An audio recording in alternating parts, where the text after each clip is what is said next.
क्या आप जानना चाहेंगे उस दिन मेरे साथ क्या हुआ था? अगर हाँ तो ये वीडियो जरूर देखें और पूरा देखें। हमेशा की तरह गया था मैं रेस्क्यू करने इस नंदी महाराज को, जिनके टेस्टिकल्स पे बहुत भयंकर जख्म था, जो अमूमन इनको खेत की तारें टपने के क्रॉस करने के दौरान चोट लगती है।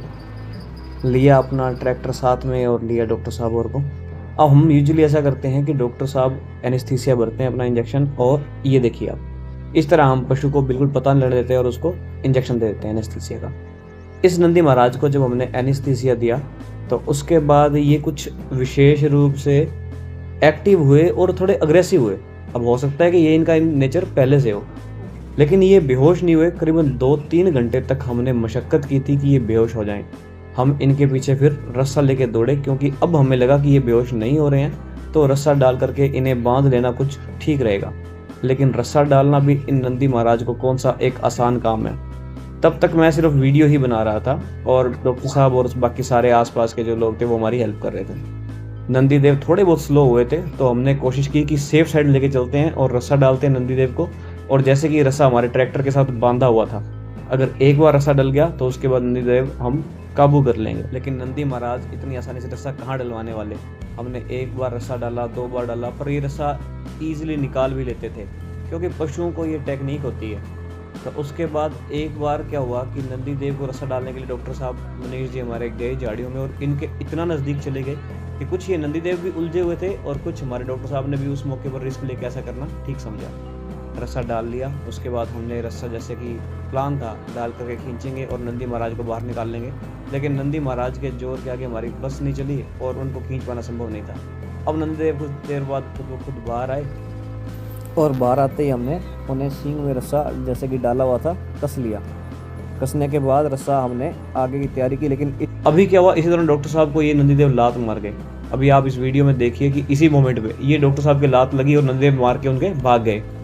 अब नंदीदेव ने डॉक्टर साहब को मारा और उसके बाद भागे, तो फिर हम भाग लोग बाकी के लोगों ने जैसे डॉक्टर साहब को संभाला थोड़ा बहुत और कोशिश की नंदीदेव को खींच के अंदर फिट कर लें, बट कहाँ नंदीदेव के आगे हमारा जोर चलता है। अब नंदीदेव थोड़े थोड़े अग्रेसिव होने शुरू हो रहे थे। अब तक उन्होंने एक बार भी अटैक नहीं किया था, लेकिन वो भागने के लिए भरसक कोशिश कर रहे थे। अब नंदीदेव को थोड़ा बहुत हमने शांत करने के लिए कुछ देर छोड़ा। थोड़ी देर डॉक्टर साहब के पास गए, टूट क्या लग गया? तो देखा कि डॉक्टर साहब का घुटना, वो तो कह रहे थे कि टूट ही गया, लेकिन भगवान की कृपा रही, बचाव हो गया। उनके स्वेलिंग आ गई थी और रेड रेड दिखने लग गया था, लेकिन ऐसा भी कुछ नहीं था कि वो उनका घुटना टूट गया, पर चोट तो बेचारे को लगी गई थी।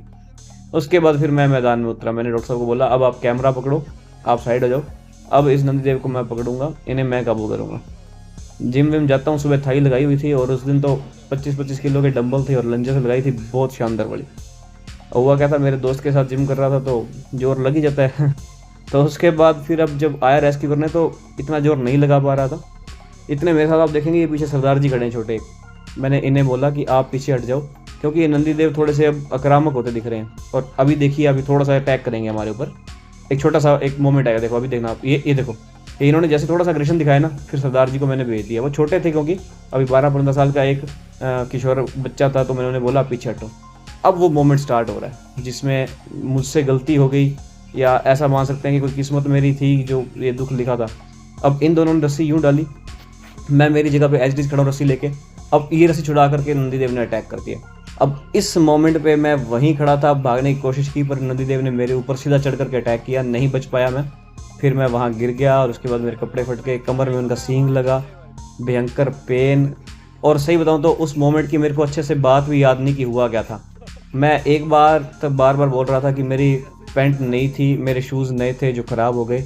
और सही बताऊं तो सुनने में बड़ा ये अभी आप सबको हास्यास्पद लग रहा होगा, लेकिन हकीकत में ऐसा ही हुआ था हमने नंदीदेव को बांधने की बजाय ऐसे अपने ट्रैक्टर के साथ बांधकर ले जाना ही उचित समझा, क्योंकि हम इन्हें कैरियर में नहीं ला पा रहे थे नंदीदेव के साथ पूरा दिन बिताने के बाद। अब रास्ते में क्या हुआ कि नंदीदेव बेहोश हो गए। अब देखिए वो एनेस्थीसिया ने तो अपना काम करना था। कुछ बार कुछ मोमेंट ऐसे होते हैं कि पशु लोग नई एनेस्थीसिया मनाते हैं, लेकिन धीरे धीरे उनको नशा तो होता ही है इन द एंड। तो उसके बाद नंदीदेव को लोड करना था और मेरे अब चोट लगी थी भयंकर, लेकिन मैंने फिर भी हिम्मत नहीं हारी और हौसला करके कुछ डॉक्टर साहब और हमने कि नंदीदेव को लोड कर ही लिया और ले करके इन्हें गौशाला आ गए और उसके बाद इनका ट्रीटमेंट शुरू कर दिया।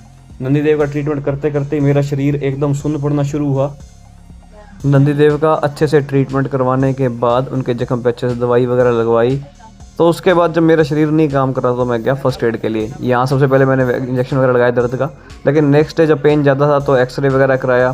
फिर बाहर के डॉक्टर से मिला जो ऑर्थो के एक्सपर्ट हैं, फिर थेरेपीज़ के सेशन शुरू हुए और तब से लेके अब तक मैं थेरेपीज़ ले रहा हूँ और बेड रेस्ट पे पड़ा हूँ। साथियों, अगर आपको मेरा काम जो इतने सालों से कर रहा हूँ अच्छा लगता हो तो इस वीडियो को ज़रूर शेयर करना, ताकि पता लगे कि ये जो वीडियोज़ 1 मिनट का आप देखते हो उसके लिए मुझे कितना पेन फेस करना पड़ता है। और लास्ट में अब देखिए ये क्या हुआ।